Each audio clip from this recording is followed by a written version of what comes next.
Hi everyone, and welcome back to the second YEC workshop. Our theme today is going to be water, and it looks to be a pretty good lineup of speakers. Just firstly, apologies for the last workshop. We had a few technical difficulties, but they all seem to be sorted out now, so that's good. First up, we've got David Patton speaking. And he is an ecologist from Adelaide Uni who has won the Order of Australia medal. Then we've got Lynn Jeffries from SA Water talking about the resources that are available for you at your school. We'll then have a school presentation by Cornerstone, and then time for some questions. Just some for rules today. We're going to respect the speakers and each other by not disrupting or writing silly things on the wall. And just remember when you're talking to turn your microphone off so there's not terrible feedback. You can use text chat if you have any technical difficulties and want to sort them out, and we'll try to get on that as soon as possible. So firstly, our first presenter, David Patton, is going to talk to you about water in the state.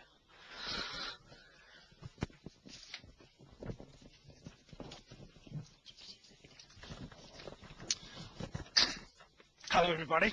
I'm going to try and give you a sense of the importance of water for life, but then how water is also important for maintaining various environmental processes and so forth. And we're going to start by just thinking about where water is actually found. And in your own classrooms, most of the water will be found within yourselves.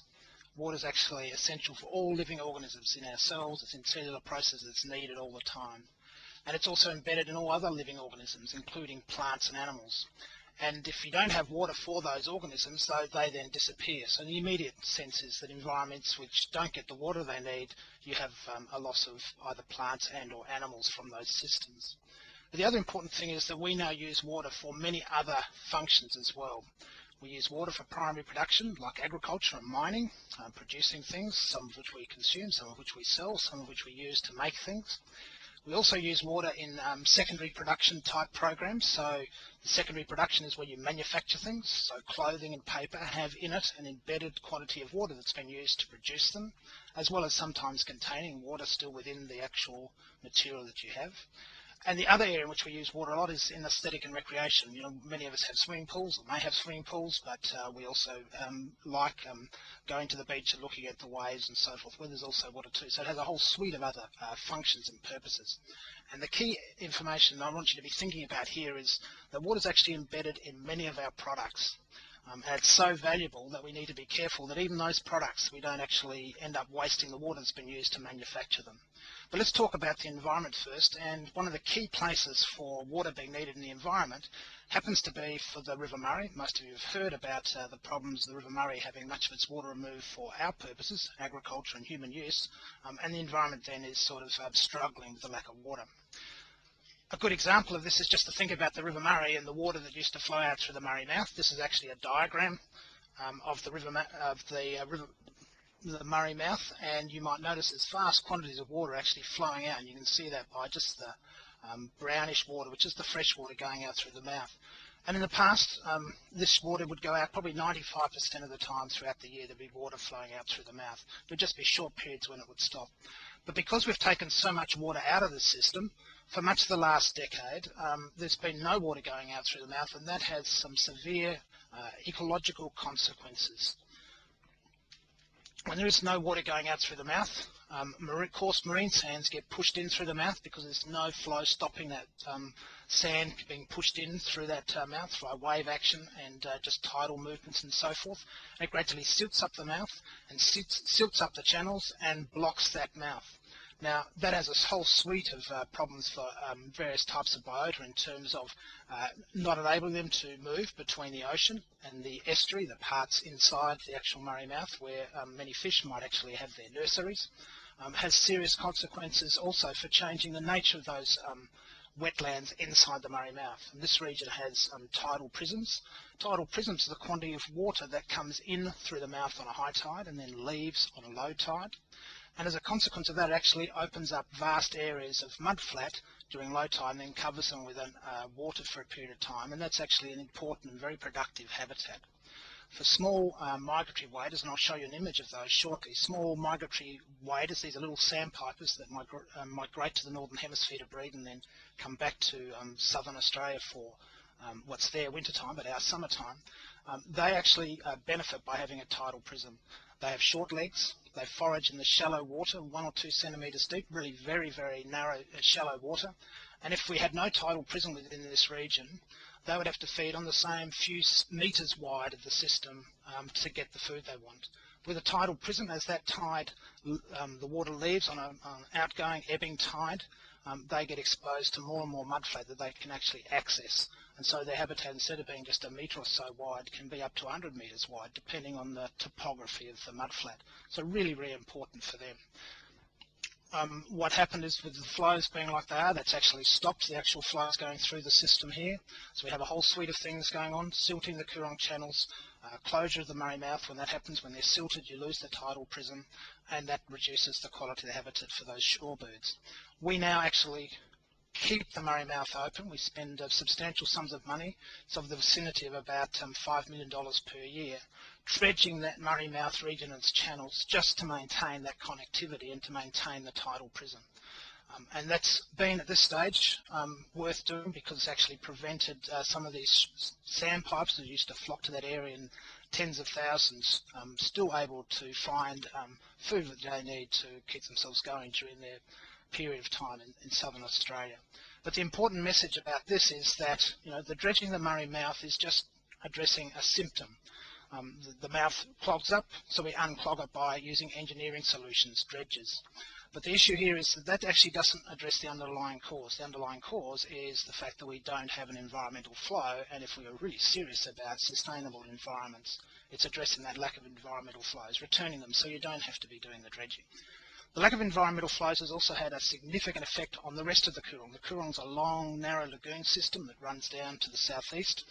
It's about 100 kilometres long. Salinity gradually increases, but when there is no fresh water sitting at the mouth, and as the water in the rest of the Coorong evaporates, what happens now is that it brings marine water in, and that marine water then increases the salinity. Now, this is a graph that shows the salinities from near the Murray Mouth.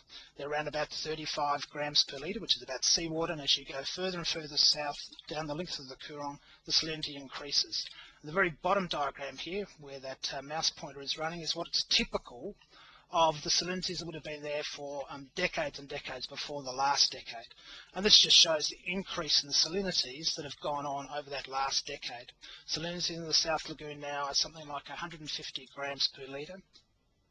These are extremely high, 5-6 times salter than seawater, and start to be beyond the threshold of some of the organisms that live in them. In the past, if there was fresh water sitting at the mouth, then fresh water would have gone into the South Lagoon to top off the evaporative losses during summertime. Now it's marine water going in, and marine water brings in with it a large amount of salt, and that salt just simply accumulates over that time period. If we start to look at some of the animals that respond there, one of the easiest ones to look at, little tiny hardy head fish. These are salt-tolerant fish, reasonably salt-tolerant fish. This is people just going off and collecting them. If you looked at the changes in the numbers of the small fish in the South Lagoon over the last decade, they've actually changed dramatically. This graph shows changes in the numbers caught per seinet over a number of years across the whole of the South Lagoon, and by 2007, 8 and 9 there are absolutely no fish left within this system. Now those fish are important for a whole range of fish-eating birds. Pelicans might be amongst those, but one of them, fairy terns, is highly dependent on this fish as a key source of its existence within this region. It uses it to feed its chicks during the summertime. It breeds in the South Lagoon of the Coorong, and with no fish present in the system, it, like the fish, have actually shown dramatic changes in their abundance. So by the changes in environmental flows, the lack of them, we've caused a change in the numbers of fish, which then causes problems for some of the other animals that feed on those fish, like the fairy tern. The fairy tern is actually a really good example of some of the problems we face. This population of animals has only 2,580 estimated for the whole of southeastern Australia. That's a very, very small number. In the 1980s, it was around about 1,500 in the Coorong, so a very high proportion of that population. It dropped to 700 by the turn of the recent century, and it's now down to 350. We know quite a bit about these birds. Most oldest bird is about 14 to 15 years. They breed when they're at least 2 years of age, and so they can have the ability, if they can grow young, to produce young, they can increase their populations. But there has been absolutely no successful breeding for this species for at least 4 years. The places where they breed in the South Lagoon, where the islands are, which are protected from predators, there are no fish nearby, so they just can't make a living for themselves, let alone to get enough food for their young. Annual success rates have been really low. In the past decade, less than 5% of the population are young birds. What's going to happen now is we have a population mainly of old birds, and if they don't breed very soon, this population is likely to go extinct. So let's just review just clear where we've been. One of the consequences we have here is that all the things we can do to minimise the water we use and so forth has some benefit that feeds back to slightly more water being potentially available in the river, which has a benefit then to birds like fairy terns. You probably know the first three things here: minimise wasting water, capture rainfall off buildings and so forth, recycle water. But what I want you to think about now is the fourth one in particular.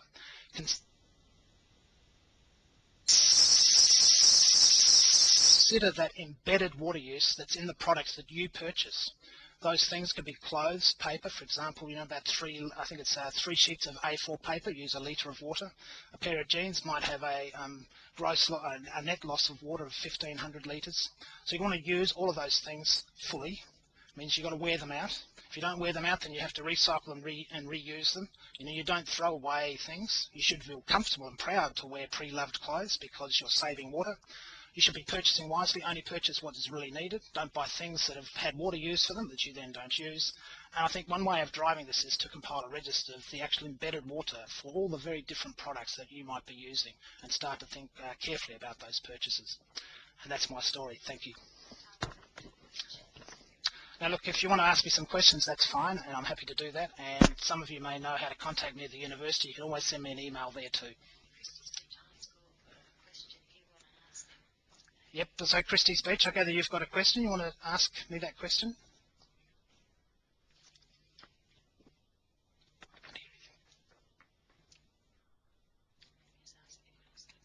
Has anybody else got a question? I think we might be having a bit of technical problems here. I'm actually regarded, because I'm an academic, as a technological troglodyte. Can anyone hear me? I can hear someone now, yes? This is Shane from Christie's Beach High School. My question is, what could we do to help minimise, the death ratio of the birds? Okay, look, there are a number of ways in which you could address this. We can do a number of things right at the moment, and in fact the state government's investing some money into trying to develop places where there are fish. Up near the Murray Mouth there are some fish, while down in the South Lagoon they're not. So they're currently looking at ways of trying to protect any attempts by the birds to nest up that region. That's sort of like an immediate reactive response. What I think actually is required here is that ultimately you can actually fix this problem if you provide the flows back into this system. So that's the long-term solution. The other short-term solution, which is also likely to take effect as of early next year, and that is to pump that highly saline water out of the South Lagoon over the peninsula that protects the Coorong from the Southern Ocean, and then into the Southern Ocean. And pumping that water out is actually one of the quickest ways of dropping the salinity back to a level. It needs to be probably under about 100 grams per litre for those small fish to recolonise, and that then is likely to give a sort of medium term the best prospects for that species to improve its outlook. Any other questions? I'm told I've got time for one more question.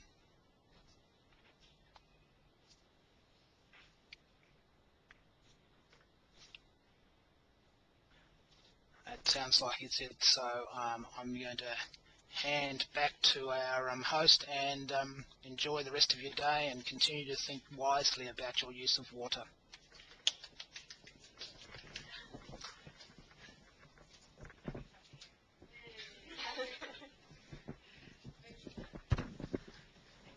Well, thank you, Dave. Another round of applause for, yep, good work. That was excellent. So hopefully that got you thinking about some of the things that you can do to reduce your personal water consumption and what can be done on a wider level.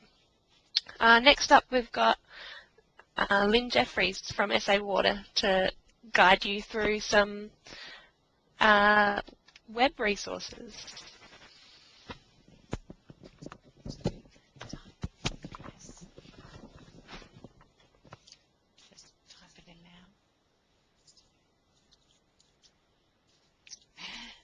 Hi people. I can't hear them, is that normal?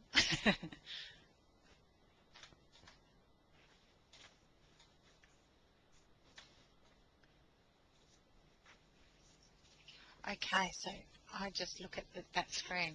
Great. Hi there, I'm from SA Water, as Kelly said, and I'm a teacher, just like your teachers, but I work at SA Water. And at SA Water we have a lot of things that you can use and that you can access even from where you are if you're in a country school. One of the things, and you can probably tell your teachers about some of these things too, one of the things that you might like to look at on our website, and you can probably see the web URL at the top here. It's pretty easy, sawater.com.au, and then you could just go /education and you'll get here just as easily.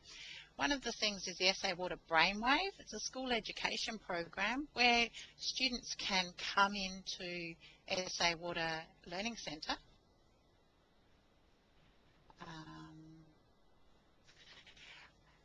And this is a copy of the Brainwave here online. They can come into the Learning Centre and undertake a number of learning programs. So there's things like our program Soaked, which is, all of them have different messages about water. Water around the world, Follow That Drop, lots and lots of different programs for different year levels, and all the details, the venues and the dates when these are run are on the website in the booklet. The booklet's also been sent out to every school library in South Australia, so your librarian might know about that one too. Lots of other things on the website. There's online resources. There's things here like the interactive house and garden, where you can click on these links, and there's teaching resources or student resources where you can go home and do a bit of an audit and then plug it into the online resource back here at the website and find out how much water you're using and what you can do to help save some water. There's a great book for younger kids if you've got a brother or sister, or you are in an ARDA 12 school. Captain Plot book, and you can read it online. That's also in all the libraries in the schools all over the state. That's not going to turn the page properly for me because I haven't opened a new window. So you can have a look at that one. There's a new Captain Plot book coming out, but that's a bit of an exclusive. Stay tuned to hear about that one. The library, the SA Water Library, has a lot of resources for schools. You probably have to get your teacher to ask about borrowing these resources, but there's a huge catalogue that you can have a look at, all the different books, that lots of them about sustainability and water, different activities for you to do within school as well. And there are some fact sheets, information about water here. The rest of our website, the SA Water website, is a little difficult to navigate, but if you're after something and can't find it on our website, you could always email me or ring one of the information numbers on the website as well. A couple of really good fun things to do are some of these activities under this heading. There's a chatterbox that you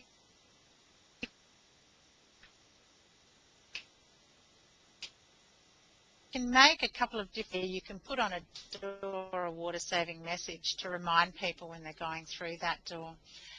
I'll show you the chatterbox, and then we might have to leave it there. Oh, let's see. The chatterbox looks like that, you know, and you fold it and make one up. Last thing, for older students, there's a whole heap of useful links, and these links tell you what the website is, what it's about, and how you can use it. So that can be useful for some really in-depth projects that you might be involved in. Okay, I'll hand back to... Oh, questions. Anybody want some questions? Sorry about that.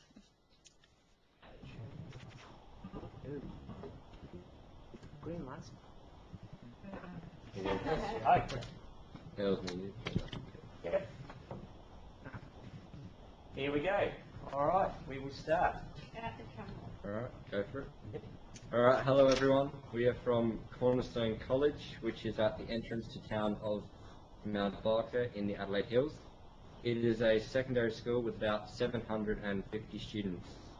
Our school is 20 years old this year and has had one of its aims working towards sustainability for about 8 years now. A group of staff working with students in our Student Environmental Council help to keep this aim going. In terms of water conservation, our school has a large storage of rainwater which is plumbed to several buildings in the school. However, what we want to talk to you about today is our school's wetland known as Patinga Wetland.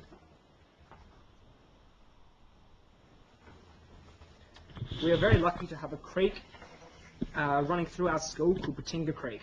This is a creek that begins several kilometres upstream from Cornerstone College and runs into a creek that eventually flows into Alexandrina and on the River Murray.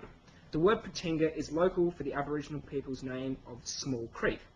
The Patinga wetland was built 3 years ago alongside this creek, and Patinga receives a large amounts of stormwater runoff from nearby residential and industry areas, and Southern Eastern Freeway that lets this water flow into the creek. The wetland was built for a number of reasons. The wetland improves the quality of the water that flows into the creek. It slows down the flow of the stormwater and allows sediment to settle. Water plants remove nutrients from the water, reducing pollution levels. The wetland prevents erosion of the creek by slowing down the flow of stormwater. The wetland reduces erosion along the banks of the creek. This wetland provides a learning resource for our school students and the community. Students learn about water issues, the importance of our wetlands, and about the plants and animals that live in the area. The wetland provides a habitat for local plants and animals. This wetland provides a place for people to relax. The local council has built a linear trail through the town of Mount Barker, which passes by the wetland, allowing people to enjoy a pleasant walk through the surrounding area.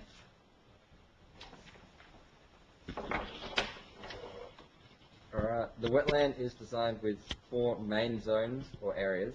It's got stormwater enters the wetland through the inlet zone. This is a steep-sided deep pool which allows the water to settle to remove sediment. We've got water then flows into the macrophyte zone, a shallow pool with plants which take nutrients out of the water and add oxygen. The largest pool is next, the deep water zone. This pool holds enough water to last through the dry summer months. It allows for more sediment to settle, and plants here remove more nutrients and pollutants from the water. Water leaves the wetlands through the outlet zone, which controls the flow of water into the creek.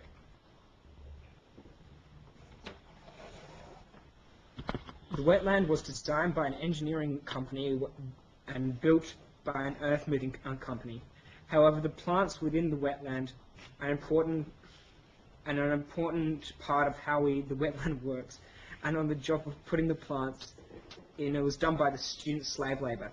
Nearly every student in school has an opportunity to be involved in the planting process, which has been ongoing. The Student Environment Council and our Water Watch group have been the main contributors, but there have been special planting days like the National Tree Day, Student Leader Days, and house events. Many of the plants have been used and have been propagated by Year 11 students in a subject called Conservation and Land Management. In this, it has been great to see how quickly things have grown over the years and the animals which have been taken their residence up there.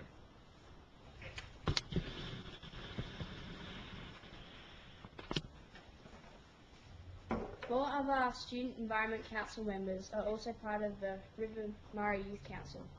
One of the tasks for members of the Youth Council has been to come up with a practical project that students could do back at their schools. Our members have chosen to construct a linear trail around the wetland. This will involve putting numbered posts around the wetland and developing an interpretive booklet which explains various features of the wetland, which can be seen at each post. Visitors will be able to follow the numbered posts, read the booklet, and learn how the wetland worked, why it was built and designed the way it is, and what some of the plants and animals that live there are. We hope that one day we can show the members of the YEC around our wetland. Thank you for listening to our presentation.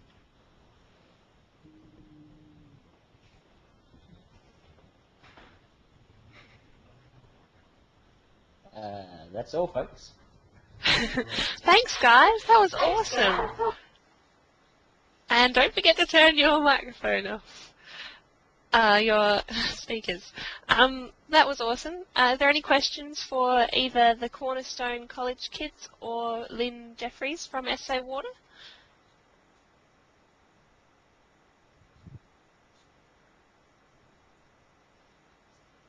You can use the hand tool. No question from Overage High.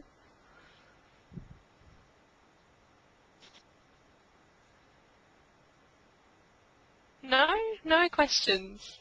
That's okay. I guess we'll wrap up then. Thanks everyone for getting involved. It was really good. I felt that it was, I learnt a lot. That's saying something. So our next event is going to be another Central workshop, and it's about biodiversity this time. It's on Wednesday the 25th of August at 1 o'clock. So if you want to come along to that, just let Pippa know. Then our next event will be on the 13th of September, and that's a big forum similar to the one at the start of the year. It's called Youth of SA Have Your Say, and it's going to be at Black Forest Primary School, and you'll get the chance to both report back on what projects you're doing and give your youth voice to the ministers and important people. Yeah, and you'll also receive your school lunch wrapper and your YEC certificate. I look forward to seeing you all next time, and